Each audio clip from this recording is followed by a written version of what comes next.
ॐ अज्ञानतिमिरन्धस्य ज्ञानाञ्जनशलाकया चक्षुरुन्मिलितं येन तस्मै श्रीगुरुवे नमः। श्रीचैतन्यमनोभीष्टं स्थापितं येन भूतले स्वयं रूप कदा मह्यं ददाति स्वपदान्तिकम्। नमो विष्णुपादाय कृष्णपृष्ठाय भूतले श्रीमते भक्तिवेदांत स्वामिनिति नामिने। नमस्ते सरस्वती देवे गौरवाणी प्रचारिणे निर्विशेष शून्यवादी पाश्चात्य देश तारिणे। जय श्री कृष्ण चैतन्य प्रभु नित्यानंद श्री अद्वैत गदाधर शिवासादि गौर भक्त वृंद। हरि कृष्णा कृष्णा कृष्णा हरे हरे, हरे हरे राम, राम राम हरे हरे। जय श्री प्रभुपाद की जय, अनंत कोटि वैष्णव वृंद की जय। हरे कृष्ण, दंड प्रणाम सभी को। तो हम लोग पढ़ रहे हैं श्रीमद् भगवद गीता अध्याय 2 और श्लोक संख्या 40 पढ़ने वाले हैं आज हम लोग। तो मैं स्क्रीन शेयर करता हूँ।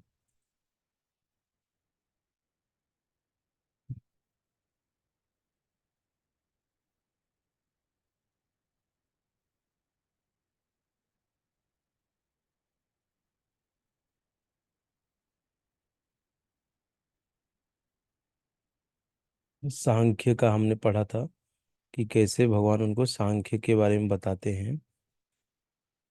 वैश्लेषिक अध्ययन सांख्य द्वारा इस ज्ञान का वर्णन किया। इस निष्काम भाव से कर्म करना बता रहा हूँ, उसे सुनो। हे प्रतापुत्र, तुम यदि ऐसा ज्ञान से कर्म करोगे तो तुम कर्मों के बंधन से अपने आप को मुक्त कर सकते हो। ये हमने 39वां श्लोक पढ़ा था। तो काफी इसमें हमने पूरा पढ़ के चर्चा भी किए थे। तो आज हम लोग पढ़ने वाले हैं 40वां श्लोक। बहुत ही अच्छा फेमस श्लोक है और बहुत ध्यान से हम लोग इसको सुनेंगे, है ना। बहुत ही पावरफुल श्लोक है ये, हम लोग इसको बहुत जगह कोट भी कर सकते हैं, है। तो इसलिए इसको थोड़ा ध्यान से हम लोग सुनते हैं। नेहाभिक्रमनाशो अस्ति प्रत्यवायो न विद्यते स्वल्पम अपस्य स्वल्पम अप्यस्य धर्मस्य त्रायते महतो भयात्। नेहाभिक्रमनाशो अस्ति प्रत्यवायो न विद्यते स्वल्पम अप्यस्य धर्मस्य त्रायते महतो भयात्। हम्म। नेहाभिक्रमनाशो अस्ति प्रत्यवायो न विद्यते स्वल्पम अप्यस्य धर्मस्य त्रायते महतो भयात्। हम्म। न नहीं इह इस योग में अभिक्रम प्रयत्न करने में नाश हानि अस्ति है। प्रत्यवाय न ह्रास, नहीं सॉरी, प्रत्यवाय ह्रास न कभी नहीं विद्यते है। सुअल्पम थोड़ा, अपि यद्यपि धर्मस्य धर्म का त्रायते मुक्त करना, महतः महान भयात भय से। इस प्रयास में न तो हानि होती है न ही ह्रास, अपितु इस पथ पर की गई अल्प प्रगति भी महान भय से रक्षा कर सकती है। थोड़ा सा भी अगर प्रगति हो गया तो भी क्या होगा, महान भय से। अगर कुछ बड़ा भय, भय मतलब क्या, कोई प्रॉब्लम आएगा, प्रॉब्लम से हमको भय होता है ना, अरे ऐसा हो जाएगा तो क्या होगा, ये वो, तो ये भय मतलब कोई बड़ा से बड़ा विपत्ति आएगी ना, तो उससे हमारी रक्षा हो जाएगी। थोड़ा सा अगर हम इसमें प्रगति करेंगे तो, थोड़ा सा प्रगति मतलब क्या है, अगर हम थोड़ा सा भगवान का नाम जप कर ले तो ना, अभी आगे आएगा तात्पर्य में, श्री प्रभुपाद जी बहुत अच्छा बताया इसमें। तात्पर्य पढ़ते हैं हम लोग। कर्म का सर्वोच्च दिव्य गुण है कृष्ण भावनामृत में कर्म या इंद्रिय तृप्ति की आशा न करके कृष्ण के हित में कर्म करना। ऐसे कर्म का लघु आरंभ होने पर भी कोई बाधा नहीं आती है, न कभी इस आरंभ का विनाश होता है। भौतिक स्तर पर प्रारंभ किए जाने वाले किसी भी कार्य को पूरा करना होता है, अन्यथा सारा प्रयास निष्फल हो जाता है। किंतु कृष्ण भावनामृत में प्रारंभ किया जाने वाला कोई भी कार्य अधूरा रहकर भी स्थायी प्रभाव डालता है।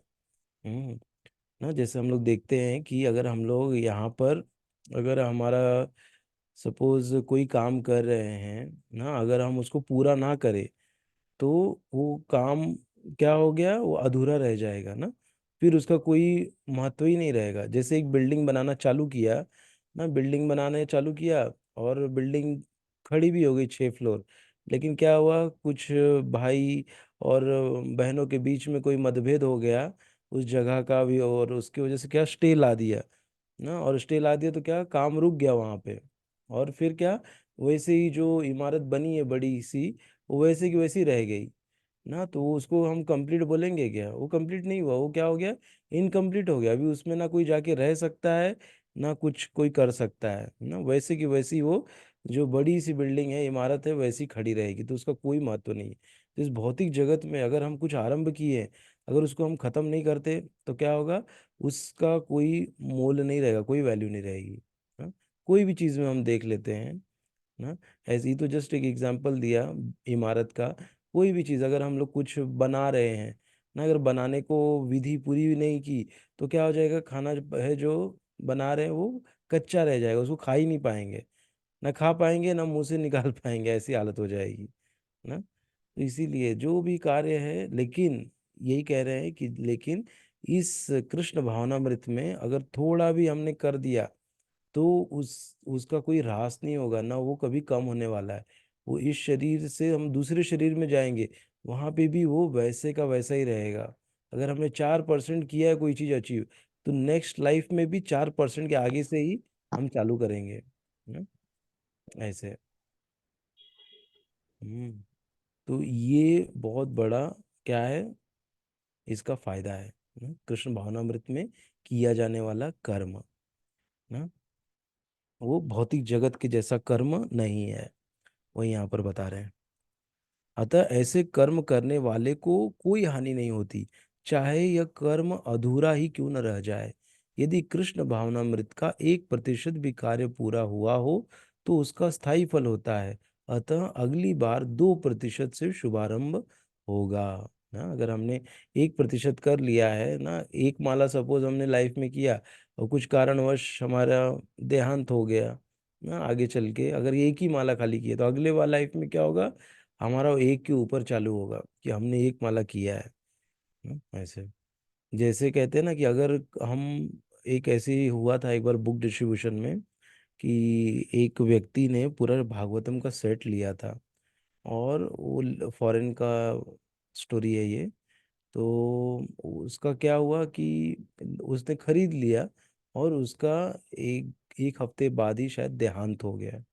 तो फिर भक्तों ने पूछा कि अरे प्रभुपाद जी, ये तो अभी लिया था इसने, इसको तो पढ़ भी नहीं पाया, तो अभी इसका क्या होगा? तो प्रभुपाद जी बोले, अभी नेक्स्ट लाइफ में उसके पास में भागवतम सेट अवेलेबल रहेगा, अभी उसको खाली पढ़ना रहेगा नेक्स्ट लाइफ में, कि उसने भागवतम इस लाइफ में खरीद लिया है, अभी उसको इतना लाइफ गंवाना नहीं पड़ेगा, अभी उसके पास जहाँ भी वो जन्म लेगा, भागवतम सेट वहाँ पे हाजिर होगा उसके लिए ना। तो ऐसा है, तो हम लोग किसी को भगवत गीता दे रहे, हो सकता है वो इस लाइफ में ना पढ़ पाए, लेकिन उसने भगवत गीता ली है, तो अगले लाइफ में उसके पास भगवत गीता रहने वाली है।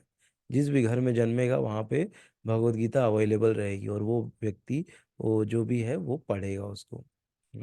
ऐसे है। तो कोई भी इसका लॉस नहीं होता ये चीज़ों का। यदि कृष्ण भावनामृत का 1% भी 1% भी कार्य पूरा हुआ तो स्थायी फल होता है, अतः अगली बार 2% से शुभारंभ होगा। किंतु भौतिक कर्म में जब तक 100% मतलब 100% सफलता प्राप्त न हो, तब तक कोई लाभ नहीं होता। अजामिल ने कृष्ण भावनामृत में अपने कर्तव्य का कुछ ही प्रतिशत पूरा किया था, किंतु भगवान की कृपा से उसे 100% लाभ मिला। इस संबंध में श्रीमद् भागवत 1.5.17 में एक अत्यंत सुंदर श्लोक आया है। त्यक्त्वा स्वधर्मं चरणाम्बुजं हरेर्भजनं पको अथ पते ततो यदि यत्र कव यत्र वा भद्र वा भद्रं भूदं मुष्यं किम को वार्थ आप तो अभजताम स्वधर्मतः। यदि कोई अपना धर्म छोड़कर कृष्ण भावनामृत में काम करता है, और फिर काम पूरा न होने के कारण नीचे गिर जाता है, तो उसमें उसको क्या हानि? यदि और यदि कोई अपने भौतिक कार्यों को पूरा करता है तो इससे उसको क्या लाभ होगा। अथवा जैसा कि ईसाई कहते हैं, यदि कोई अपनी शाश्वत आत्मा को खोकर संपूर्ण जगत को पा ले तो मनुष्य को इससे क्या लाभ होगा। हाँ, इससे क्या लाभ होगा। तो एक ऐसी आता है ना कि अगर हमने सब कुछ जीत लिया है ना, लेकिन यहाँ कुछ साथ में कुछ भी नहीं ले जाएंगे। जो यहाँ पे हमने गाड़ी बंगला मोटर जो भी हमने बनाया है, जमीन जायदाद सब बनाया है, सब क्या होगा, यहीं पे रह जाने वाला है। हम अपने साथ उसमें से कुछ भी नहीं लेके जा सकते ना। कुछ भी नहीं मतलब कुछ भी नहीं ना। इसका रियलाइजेशन कहाँ होता है। इसका रियलाइजेशन होता है जब किसी का देहांत होता है और जब जाते हैं उसको लेके शमशान में, तब वहां पे इसका हमको साक्षात्कार होता है ना, कि वो क्या लेके गया है। कुछ भी नहीं लेके गया। इतना बड़े एम्पायर का मालिक है, इतना बड़ा सब कुछ है उसके पास ना, लेकिन वो क्या लेके गया अपने साथ में, कुछ भी नहीं। हाँ, इस वहां पे हमको पता चलता है। तो वही यहाँ कह रहे हैं कि यदि कोई अपना धर्म छोड़कर कृष्ण भावना में काम करता है तो और फिर काम पूरा होने का नीचे गिर जाता है तो इसको क्या हानि ना, उसको कोई हानि नहीं है। और यदि कोई अपने भौतिक कार्यों को पूरा करता हुआ हो अगर चला गया तो उसका क्या होगा है। उसका बहुत सब लॉस ही लॉस हो गया उसका ना। ना आध्यात्मिक प्रगति कर पाया ना कुछ। हम्म, ऐसा। और धन भी अपने साथ लेके नहीं जा सकता। हम्म, और जिन अपने परिवारजनों की बहुत सेवा की एकदम ना, ना परिवारजन उसको उस आपत्ति विपत्ति से बचा पाए, ना उसके साथ जा रहे हैं, ना उसको अकेले ही सब यात्रा तय करनी है। ऐसे भौतिक कार्य तथा उनके फल शरीर के साथ ही समाप्त हो जाते हैं, किंतु कृष्ण भावनामृत में किया गया कार्य मनुष्य को इस शरीर के विनष्ट होने पर भी पुनः कृष्ण भावनामृत तक ले जाता है। हाँ? क्या लेके जाता है, कृष्ण भावनामृत में किया गया कार्य ना। कृष्ण कॉन्शियसनेस में रह के जो हम एक्टिविटी करते हैं ना, कृष्ण कॉन्शियसनेस में रह के एक्टिविटी करना मतलब क्या, कि जो भी कार्य है वो कृष्ण के लिए करना, कृष्ण को समर्पित करके करना, कृष्ण को सेंटर में रख के करना, कृष्ण की प्रसन्नता के लिए करना। भाव ये होना चाहिए ना अंदर से। और जब ये भाव से हम कोई भी कार्य कर रहे हैं तो वो कार्य क्या हो गया, वो कार्य कृष्ण भावनामृत हो गया, कृष्ण भावना भवित कार्य हो गया हो। ऐसे। हम्म तो ये वही कह रहे हैं कि मनुष्य को इस शरीर के विनष्ट होने पर भी पुनः कृष्ण भावनामृत तक लेके जाता है, अगर हमने थोड़ा भी कार्य किया है तो। कम से कम इतना तो निश्चित है कि अगले जन्म में उसे सुसंस्कृत ब्राह्मण परिवार में या धनी मानी कुल में मनुष्य का शरीर प्राप्त हो सकेगा, जिससे उसे भविष्य में ऊपर उठने का अवसर प्राप्त हो सकेगा। कृष्ण भावनामृत में संपन्न कार्य का यही अनुपम गुण है। हाँ, तो ये भगवान श्री कृष्ण किसको बता रहे हैं, अर्जुन को बता रहे हैं कि थोड़ा सा भी इसमें अगर कर लिया तो क्या क्या लाभ होने वाला है ना। एक धनी परिवार में जन्म मिलेगा ना, या ब्राह्मण परिवार में जन्म मिलेगा। जहाँ पे हमने छोड़ा है वहीं से हम चालू करेंगे। हाँ, तो ये सब क्या होता है, ये सब हमारा फायदा है ना, किसमें, छोटा सा कार्य करने में। कार्य क्या है, खाली हरे कृष्णा कृष्णा कृष्णा हरे हरे, हरे राम राम राम हरे हरे ना। खाली इसी का जप करना, इस भगवान के नामों का जप करना ना। और भगवान का जप करने से खाली एक भी माला करेंगे तो बड़ा भय, बड़ा भय क्या है ना, बड़ा भय हो सकता है कि कहीं जा रहे बड़ा सा कार से बहुत बड़ा एक्सीडेंट होने वाला है ना, लेकिन क्या होगा, वो बहुत छोटे से स्क्रैचेस में हो जाएगा, निपट जाएगा। हम्म, खाली गाड़ी को हल्का सा स्क्रैच आएगा, हमको कुछ नहीं होगा, गाड़ी को भी कुछ नहीं होगा।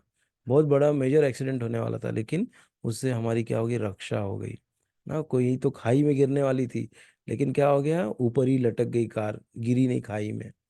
हाँ, ऐसे बहुत सारे एग्जाम्पल आते हैं, बताते हैं सब कि कैसे।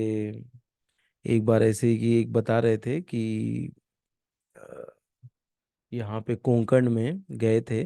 तो कोंकण में क्या हुआ कि बहुत जो पहाड़ पे ऐसा था, जा रहे थे और पहाड़ पे जाते जाते कार जो है, अंधेरा था, रात का समय था, कार सीधा खाई में गिरने वाली थी। गिर गई मतलब खाई में जा ही रही थी, और बैलेंस यहाँ वहाँ हो गया और कार सीधा जाके लटक गई, और बाद में वो लोग बच गए और धीरे से बाहर निकल के आए। और बाहर निकल के आए और फिर उनको कुछ भी दिख नहीं रहा था। कैसे तो गए, फिर से गाड़ी वहीं छोड़ दी, किसी से लिफ्ट मांग के अपने घर पे पहुंचा। जब सुबह आके देखे तो इतने वो हो गए कि कैसे हम लोग बचे, वो कार कैसे वहीं पे लटकी है। कार मतलब ऐसे वहीं ऊपर एकदम पेड़ के सहारे लटकी हुई थी। मतलब अगर जरा सा पेड़ इधर उधर होता, कार पूरी सीधा नीचे गई थी। ऐसे तो क्या हुआ, कैसे मतलब ये बचे। कहते हैं कि एक मित्र, हमारे मित्र ने वो कार में जो मतलब कार के मालिक थे, उनको नरसिंह भगवान का एक ये दिया था, फोटो दिया था, और वो कार में जो लगाते हैं ना आगे, वो लगा के रखा था। तो नरसिंह भगवान ने साक्षात क्या की, रक्षा की वो लोग की ना। ऐसे तो ऐसे बहुत कुछ होता है जिसमें हम लोग बहुत बच जाते हैं, और कार को भी कुछ ज़्यादा डैमेज भी नहीं हुआ। कार को बाद में फिर क्रेन व्रेन से निकाले उसको ना। तो ऐसे सब चीज़ें होती हैं ना लाइफ में। तो इसलिए छोटा सा हमको प्रयास करना चाहिए, और हमको अपने संबंधियों को, अपने निकट के मित्रों को, हमको थोड़ा उन लोग को बोलना चाहिए कि थोड़ा सा आप भी जरा हरे कृष्ण महामंत्र का जप करिए। हाँ, आप भी थोड़ा समय निकालिए। हमको पता है कि आपके पास समय नहीं है, लेकिन थोड़ा सा खाली पाँच, खाली बस 11 बार बोल दीजिए हरे कृष्ण महामंत्र ना। धीरे धीरे अच्छा लगेगा तो थोड़ा बढ़ाइएगा, या एक माला बोल दीजिए ना, 10 मिनट लगेगा, एक माला कर दीजिए सवेरे उठ के ना। तो क्या होगा, उनको भगवान की स्वीकृति, भगवान का कृपा, भगवान का आशीर्वाद मिलेगा। बड़ा बड़ा कुछ प्रॉब्लम आने वाला है उससे वो बच जाएंगे। ऐसा, और ये वाला श्लोक हम उनको बता भी सकते कि इस प्रयास में न तो हानि है न ही ह्रास, अपितु इस पद पर की गई अल्प प्रगति भी महान भय से रक्षा कर सकती है। हाँ? ऐसा। हम्म, हम लोग आगे का श्लोक में चलते हैं। व्यवसायत्मिका बुद्धिर एके कुरु नंदन, बहुशाखा हन्यन्ताश्च बुद्धयो अव्यवसायिनाम्। व्यवसायत्मिका बुद्धिर एके कुरु नंदन, बहुशाखा ही अनंताश्च बुद्धय अव्यवसायिनाम्। व्यवसाय व्यवसाय आत्मिका कृष्ण भावनामृत में स्थिर बुद्धि ही बुद्धि एका एकमात्र इह इस संसार में कुरु नंदन, हे कुरुओं की प्रिय, बहुशाखा अनेक शाखाओं में विभक्त ही, निसंदेह अनंता असीम च भी बुद्धय बुद्धि अव्यवसायी नाम, जो कृष्ण भावनामृत में नहीं है उनकी ना। जो इस मार्ग पर चलते हैं वे प्रयोजन में दृढ़ रहते हैं, और उनका लक्ष्य भी एक होता है। हे कुरुनंदन, जो दृढ़ प्रतिज्ञ नहीं है उनकी बुद्धि अनेक शाखाओं में विभक्त रहती है ना। तो ये एक्चुअली बहुत, इसके ऊपर बहुत लोगों ने बहुत चीज बोला है ना। प्रभुपाद जी ने अच्छा खासा इस पे लिखा है। हम लोग पहले प्रभुपाद जी का पढ़ते हैं तात्पर्य। यह दृढ़ श्रद्धा की कृष्ण भावनामृत द्वारा मनुष्य जीवन की सर्वोच्च सिद्धि प्राप्त कर सकेगा, व्यवसायित्मिका बुद्धि कहलाती है ना। फिर से पढ़ता हूँ। यह दृढ़ श्रद्धा की कृष्ण भावनामृत द्वारा मनुष्य जीवन की सर्वोच्च सिद्धि प्राप्त कर सकेगा, ये क्या कहलाता है, व्यवसायित्मिका बुद्धि। हम्म।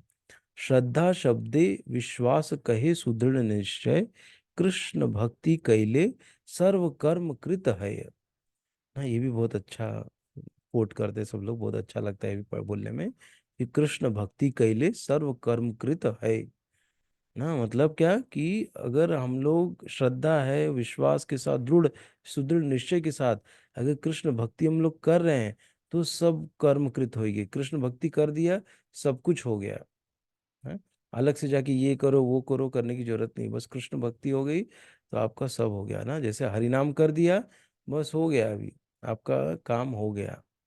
तो आपको ये नहीं कि जाके चलो थोड़ा कोई तो अलग अलग सीढ़ियों पे चढ़े ना, हजार सीढ़ी वाले मंदिर पे चढ़े और फिर आपका कुछ मनोकामनाएं पूरा होगा, तो वो सब करने की जरूरत नहीं है ना। और बहुत बड़ा एकदम भव्य करके भगवान को नहलाना है, भगवान का मतलब क्या कहते हैं कि कुछ और एकदम मतलब बहुत खर्चा वर्चा करके कुछ करना है, तो उसकी भी जरूरत नहीं। खाली हरे कृष्ण महामंत्र का उच्चारण कर दिया, हरिनाम कीर्तन हो गया, सब हो गया। ऐसा भी कहते हैं। वो बहुत जरूरी है, अगर सब कुछ किया वही नहीं किया तो कुछ नहीं किया ऐसा।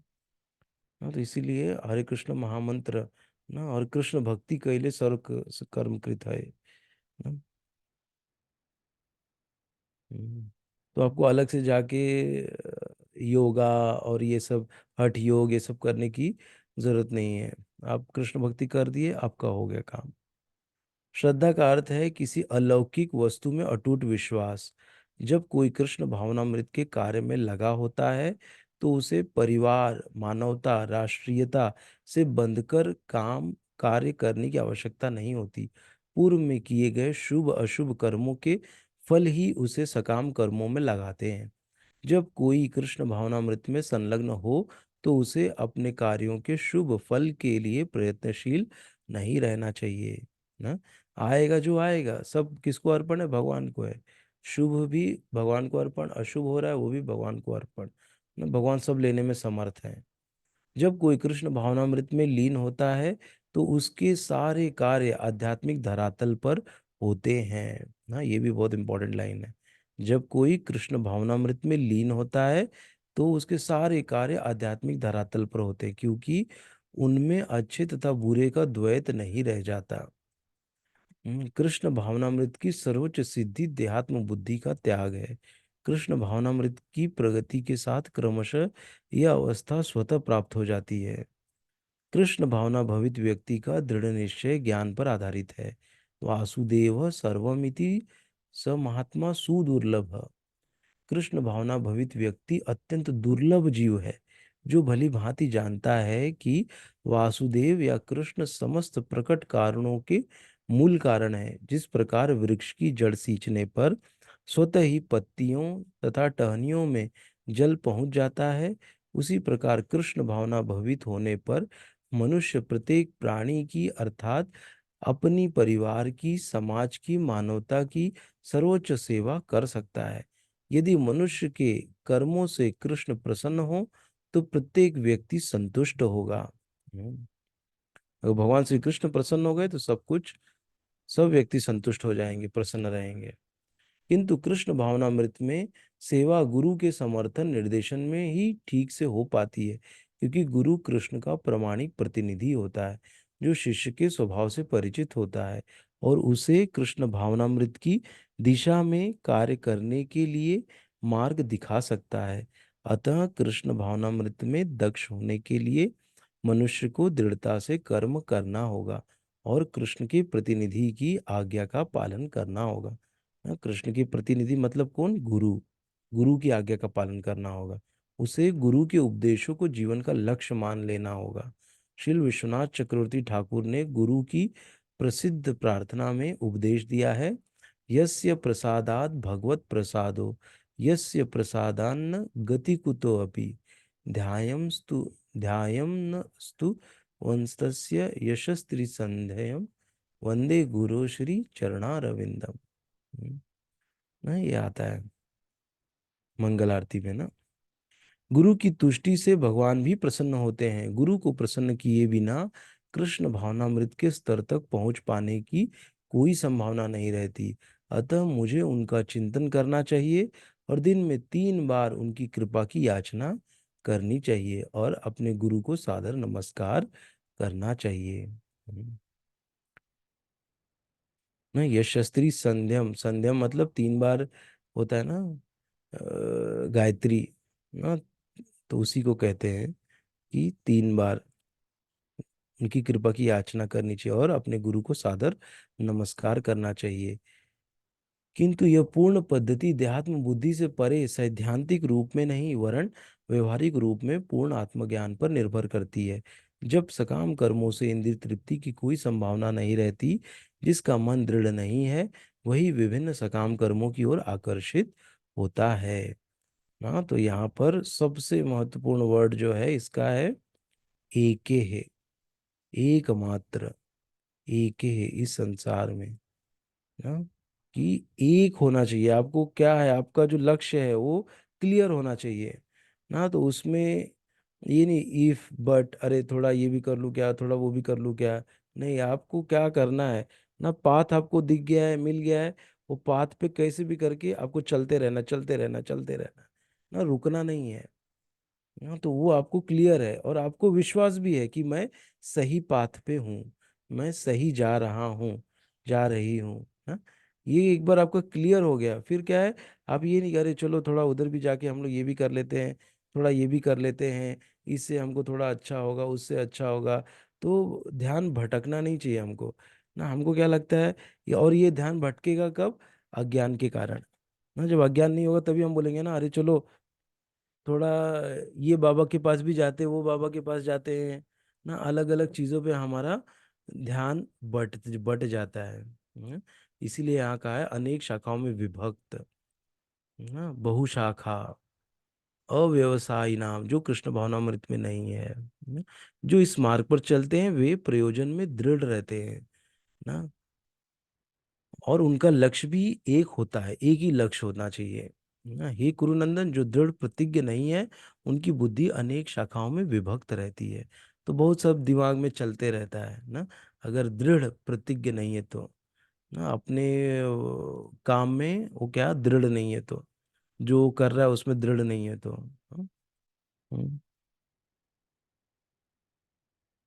ना, प्रयोजन, प्रयोजन मतलब क्या, जैसे हम लोग ने देखा है ना, संबंध, अभिधेय और प्रयोजन ना। संबंध मतलब भगवान के साथ हमारा संबंध, जुड़ना ना। और फिर अभिधेय मतलब प्रोसेस ना, जैसे हरे कृष्ण महामंत्र का जप करना, चार नियम का पालन करना, शास्त्रों का वाचन करना, पठन करना, सुनना ना, सत्संग में जाके लेक्चर सुनना ना। तो ये क्या है, ये अभिधेय है। प्रयोजन क्या है, सेवा ना, भगवत धाम जाना। खाली जाना ही नहीं है, वहां जाके सेवा करना है ना। हम बोल रहे हैं कि हमको भगवत धाम जाना है, भगवत धाम जाना है। भगवत धाम तो जाना है, लेकिन भगवत धाम जाके करेंगे क्या, सेवा करेंगे ना। सेवा करने के लिए हम जा रहे हैं, तो वो सेवा यहीं पे मिल रही है हमको। तो यहाँ पे हमको पहले सेवा मिल रही है तो सेवा करना है। जब हम यहाँ पे सेवा करने में सफल हो जाएंगे, तब हमको भगवान के धाम में भी जाके हमको सेवा करना है। हाँ, तो ये प्रयोजन है हमारा ना, कृष्ण की सेवा करना। हम्म। तो वही कह रहे कि प्रयोजन में दृढ़ जो रहते, यही प्रयोजन है ना। ये प्रयोजन में जब दृढ़ है हम लोग, लक्ष्य भी एक है भगवान की प्रसन्नता ना। तो हे कुरुनंदन, जो दृढ़ प्रतिज्ञ नहीं है उनकी बुद्धि अनेक शाखा में, अगर हम कृष्ण को प्रसन्न नहीं कर रहे हैं, तो हमको हमारे चाचा को प्रसन्न करना है, हमारी माता को, हमारे पिता को, हमको सबको, दुनिया भर के जितने भी हमारे हैं सबको हमको फिर प्रसन्न, मेरा दोस्त, ये दोस्त को प्रसन्न करना है, अगर ये उसके साथ नहीं गया, उसकी बर्थडे पार्टी में नहीं गया तो नाराज हो जाएगा, उसको फिर संभालो, इसको संभालो। तो क्या हम बढ़ जाएंगे, लेकिन हमारा खाली क्या होगा, अगर हम कृष्ण की प्रसन्नता के लिए कार्य करेंगे, तो जो कोई भी है वो सारे अपने आप सब प्रसन्न रहेंगे। आप उनकी पार्टी में भी नहीं जाएंगे ना, कृष्ण ऐसा कर देंगे कि वो बहुत खुश रहेंगे आपके लिए, बिल्कुल वो बुरा नहीं मानेंगे। क्यों, क्योंकि आप कुछ तो कृष्ण के लिए कर रहे थे। भले उनको पता नहीं है, लेकिन कृष्ण को तो सब पता है ना। कृष्ण बराबर से उनके दिमाग में सब ये 1 2 का 4 कर देंगे ना, ABCD चेंज कर देंगे सब उनका। ऐसा है, तो वो उनको लगेगा भी नहीं कि आप आए नहीं, उनको लगेगा अरे आप तो आए ही थे, वो पूछेंगे भी नहीं, आपको भूल जाएंगे। ऐसा है। हाँ, तो इसीलिए हमको कृष्ण की प्रसन्नता के लिए कार्य करना चाहिए, ऑटोमेटिक सब लोग सेटिस्फाई हो जाएंगे। जैसे बताया ऊपर एग्जाम्पल कि शाखा में पानी डालने से अच्छा क्या है, जड़ में पानी डालो ना, तो सारी शाखा, फूल, पत्ती और फल सबको पानी पहुंच जाएगा। ऐसे ही हम जब कृष्ण भक्ति करते हैं तो इसका लाभ सबको मिलता है। हाँ, ऐसे तो इसलिए हमको कृष्ण को प्रसन्न करना है, तो ऑटोमेटिक सारे व्यक्ति प्रसन्न हो जाएंगे। हाँ, तो यही इसका है। और यही हमारा व्यवसायित्मिका बुद्धि, यही हमारा व्यवसाय है ना, कृष्ण भावनामृत में स्थिर व्यवसाय आत्मिका बुद्धि। हम्म, तो बहुत अच्छा था, और इसमें बहुत अच्छा बताया कि गुरु गुरु के निर्देशन में कार्य करना ना, क्योंकि गुरु का निर्देशन होना बहुत जरूरी है। क्योंकि अगर गुरु के निर्देशन में जब हम कार्य करते हैं, तभी भगवान भी उसको स्वीकार करेंगे, नहीं तो हम तो कुछ भी करने कर लेंगे ना। अगर किसी ट्रेंड आदमी के अंडर में नहीं है, हम काम कर रहे हैं, तो हम कुछ भी गलत भी कर सकते हैं ना। और गलत करके हमको क्या लगा रहे, हम तो सही कर रहे हैं ना। इसलिए कोई गुरु होता है जो बोलता है नहीं ऐसे नहीं, ऐसे करना है, ऐसे करोगे तो बहुत अच्छा होगा। हाँ, तो वो होना हमारे लिए बहुत जरूरी है। हाँ, तो किसी गुरु के, दक्ष गुरु के अंडर में, एक्सपर्ट गुरु के अंडर में हमको भक्ति करने का संपादन करना चाहिए। और वो जो भी बोल रहे हैं हमारे लिए, वही क्या है, भगवान का आवाज है ना, भगवान बोल रहे हैं ऐसा मान के ना। एक यहाँ पे लाइन आया है।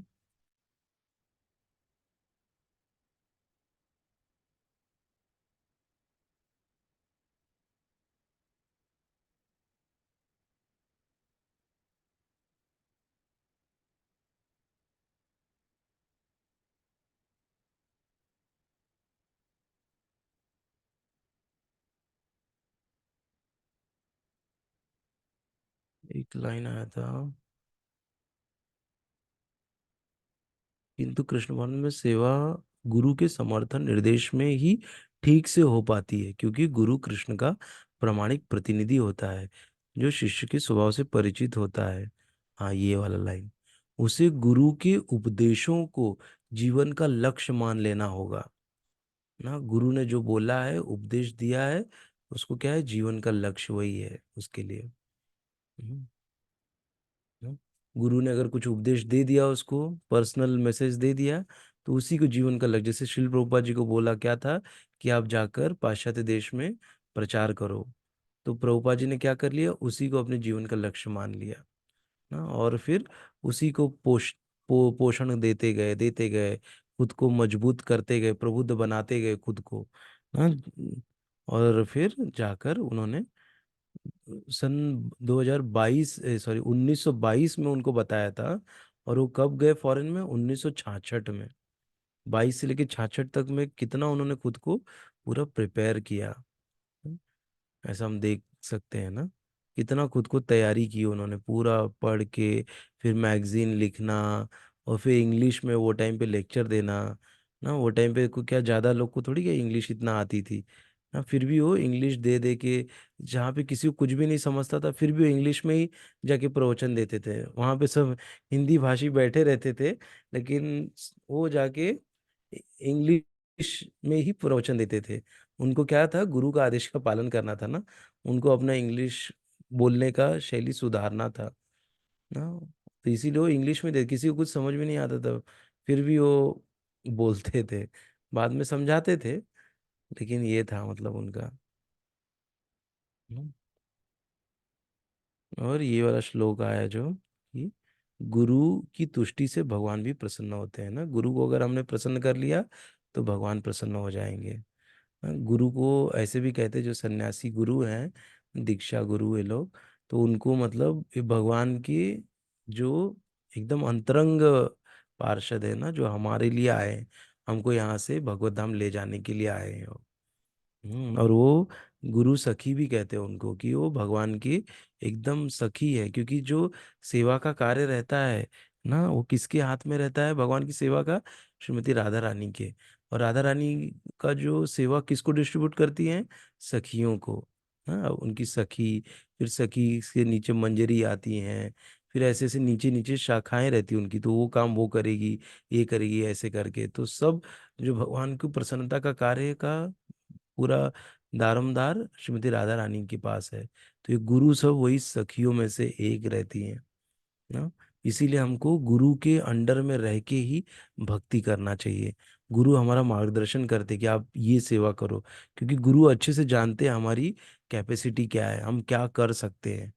तो गुरु बराबर से हमको उस काम में वो नियोजित करते हैं, और फिर वो काम भी सफल होता है, और हमको गुरु की कृपा मिलती है, और फिर धीरे से भगवान की भी कृपा मिलती है। क्योंकि भगवान हमको डायरेक्ट नहीं पहचान पाएंगे ना। गुरु जब हमको वो करेंगे, कृपा देंगे, तब हम भगवान के इसमें आएंगे, गुरु हमको भगवान से इंट्रोड्यूस कराएंगे कि देखो ये है मेरा शिष्य, बहुत अच्छा कर रहा है ना। जब गुरु भगवान को दिखाएंगे तब भगवान का ध्यान गुरु आकर्षित करते हैं हमारे ऊपर ना। इसीलिए गुरु बहुत महत्वपूर्ण है हमारे जीवन में। हम्म। हम डायरेक्ट भगवान को नहीं हासिल कर सकते, गुरु की कृपा से ही भगवान मिलते हैं हमको। इसीलिए हमको कैसे भी करके जो गुरु शिष्य परंपरा है उसमें कनेक्ट होना बहुत जरूरी है ना। कनेक्ट होके फिर हम लोग गुरु के लिए, हम गुरु ने जो भी हमारे नियम बनाया है या फिर गुरु ने क्या किया है हमको ये कर लिया है, हमारा भार अपने ऊपर ले लिया है ना। फिर अभी गुरु की जवाबदारी है कि हमको भगवत धाम पहुंचाना, ऐसा है। लेकिन उसके लिए हमको थोड़ा कार्य करना पड़ेगा ना। ऐसे नहीं गुरु बना लिए तो फिर बस हो गया, जवाबदारी हमारी खत्म। तो अभी गुरु ने हमारी जवाबदारी ले ली है, तो वो क्या करते हैं कि हमारे लिए प्रे करते हैं, उनके प्रेयर्स भगवान को प्रे करते हैं ना कि मैंने इसकी जवाबदारी ली है, आप ही कुछ करो कृष्ण है ना। ऐसे करके प्रेयर्स करते हैं। जैसे कहते हैं कि जो कछुआ रहता है ना, कछुआ जाके अंडे देता है और दूर अंडे दे देगा एकदम, और जाके पानी में बैठ के वो वहां से मन के द्वारा उनका पोषण करता है ना, उन अंडों का। और उन अंडों में से फिर धीरे से क्या होते हैं कि बच्चे आते हैं। हम्म, ऐसा तो बैठ के मन में चिंतन कर करके उनका पोषण करता है कछुआ। हाँ, तो वैसे ही गुरु होते हैं। गुरु अपने, भले हमको हमसे बात नहीं कर रहे हैं या हमको दिख नहीं रहे, लेकिन वो बराबर से चिंतन कर करके बोलते हैं, हमको पोषण देते रहते हैं। और हमारी जो भी है उसको हम भक्ति अच्छा करें उसके लिए वो प्रार्थना भी करते हैं भगवान से। तो इसीलिए हमको गुरु बहुत जरूरी है हमारे लिए। तो हाँ, कृष्ण की कृपा से गुरु मिलते हैं, फिर गुरु की कृपा से हमको कृष्ण मिलते हैं, ऐसा। तो आज हम लोग यही करते हैं, बहुत दो इम्पोर्टेंट श्लोक हमने आज कवर किए। तो हम लोग आज यहीं तक पढ़ते हैं। और आज एकादशी भी है, अभी मेरे को याद आया। थोड़ा एकादशी का कथा पढ़ लेते हैं जरा। मोबाइल में अभी पढ़ लेता हूँ, भेजने में थोड़ा टाइम जाएगा।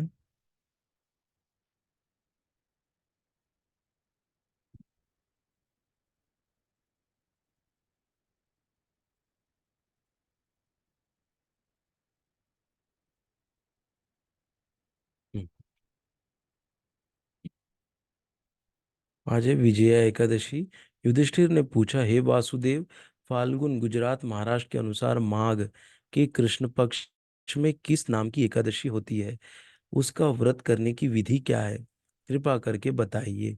भगवान श्री कृष्ण बोले, युधिष्ठिर, एक बार नारद जी ने ब्रह्मा जी से फाल्गुन के कृष्ण पक्ष की विजया एकादशी के व्रत से होने वाले पुण्य के बारे में पूछा था, तथा ब्रह्मा जी ने इस व्रत के बारे में उन्हें जो कथा और विधि बताई थी उसे सुनो।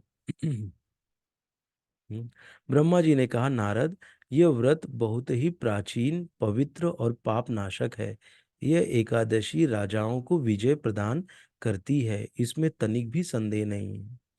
त्रेता युग में मर्यादा पुरुषोत्तम श्री रामचंद्र जी जब लंका पर चढ़ाई करने के लिए समुद्र के किनारे पहुंचे, तब उन्हें समुद्र को पार करने का कोई उपाय नहीं सूझ रहा था। उन्होंने लक्ष्मण जी से पूछा, सुमित्रा नंदन, किस उपाय से इस समुद्र को पार किया जा सकता है? यह अत्यंत अगाध और भयंकर जल जंतुओं से भरा हुआ है। मुझे ऐसा कोई उपाय नहीं दिखाई देता जिससे इसको सुगमता से पार किया जा सके। लक्ष्मण जी बोले, हे प्रभु, आप ही आदि देव और पुराण पुरुष पुरुषोत्तम है, आपसे क्या छिपा है। यहाँ से आधे योजन की दूरी पर कुमारी द्वीप में बकदालभ्य नामक मुनि रहते हैं। आप उन प्राचीन मुनीश्वर के पास जाकर उन्हीं से इसका उपाय पूछिए। श्री रामचंद्र जी महामुनि बकला बकदालभ्य के आश्रम पहुंचे और उन्होंने मुनि को प्रणाम किया। महर्षि ने प्रसन्न होकर श्री राम जी के आगमन का कारण पूछा। श्री रामचंद्र जी बोले, ब्राह्मण, मैं लंका में चढ़ाई करने के उद्देश्य से अपनी सेना सहित यहाँ आया हूँ।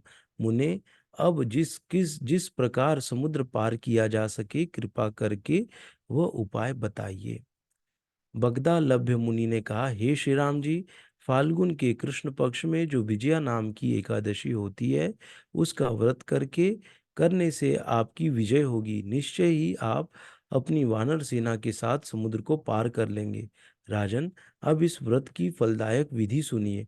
दशमी के दिन सोने, चांदी, तांबे अथवा मिट्टी का एक कलश स्थापित कर उस कलश को जल से भरकर उसमें पल्लव डाल दें। उसके ऊपर भगवान नारायण के सुवर्णमय विग्रह की स्थापना करें।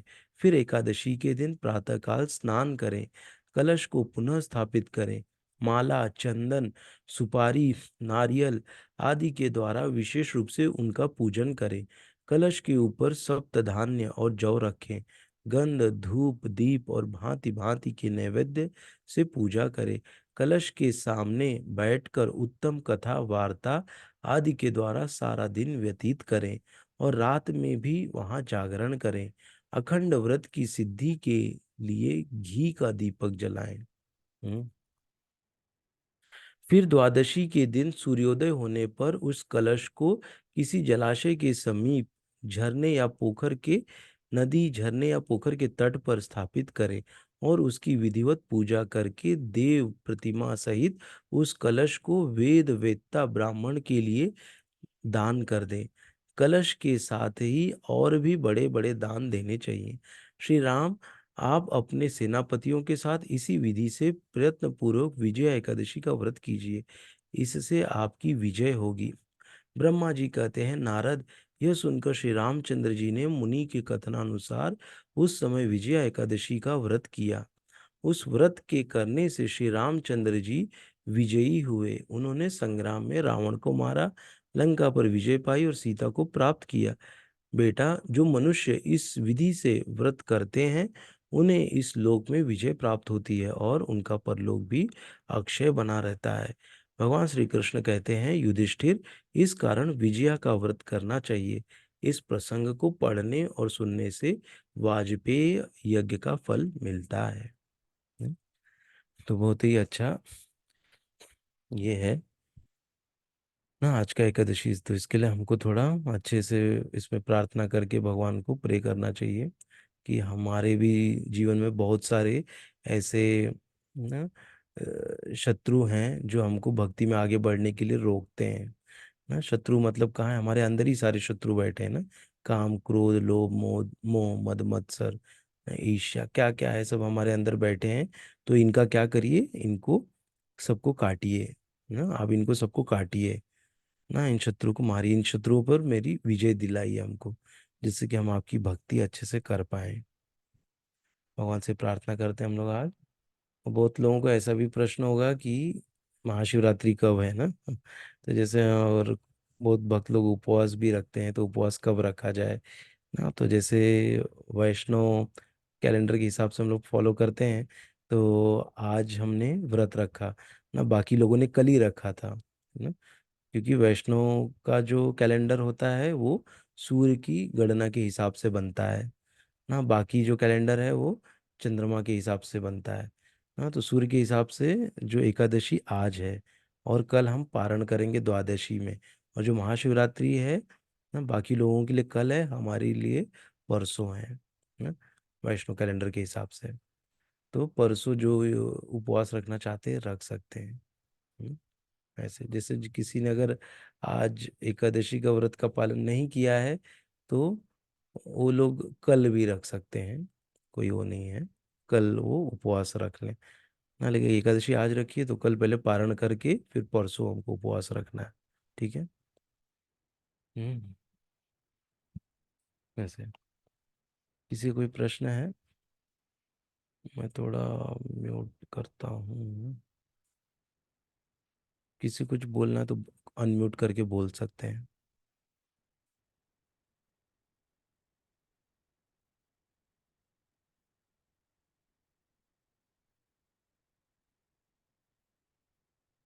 ठीक है।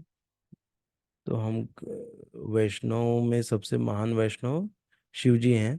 तो उनके बारे में भी हमको थोड़ा पढ़ना चाहिए, सुनना चाहिए ना। कोई कथा रहेगी ऑनलाइन कहीं मिले तो उसको सुनिएगा ना। बहुत सारी भगवान के लिए वो लीला किए हैं ना, और भगवान के लिए बहुत ही, मतलब वो भगवान की नाम में, इसमें वो रहते हैं, भगवान की कथा सुनाने में, ये सब में बहुत इन्वॉल्व रहते हैं ना। भगवान के बहुत बड़े भक्त हैं, इसीलिए उनका हमको, जो भी कल भी परसों भी कथा का श्रवण करिए 2 दिन ना। जैसे कि हमारे वो हमको क्या दे सकते हैं, वो हमको भागवतम पढ़ने की शक्ति दे सकते हैं ना, शिव जी हमको भागवतम पढ़ने का कृपा हमको दे सकते हैं, जिससे कि भागवतम हमको समझ में आएगा।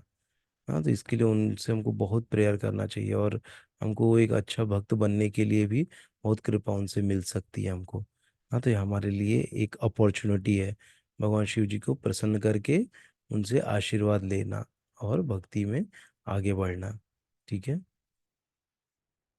तो आप सभी का बहुत बहुत धन्यवाद आज का सेशन ज्वाइन करने के लिए, थोड़ा लेट हो गया, क्षमा चाहता हूँ। जय श्री प्रभुपाद की जय, अनंत कोटि वैष्णव वृंद की जय। हरे कृष्णा, सभी को दंडवत प्रणाम। हरे बोल। कृष्ण धनुष राम प्रभु। हरे कृष्णा, दंडवत प्रणाम। धन्यवाद। एंड करता हूँ मीटिंग।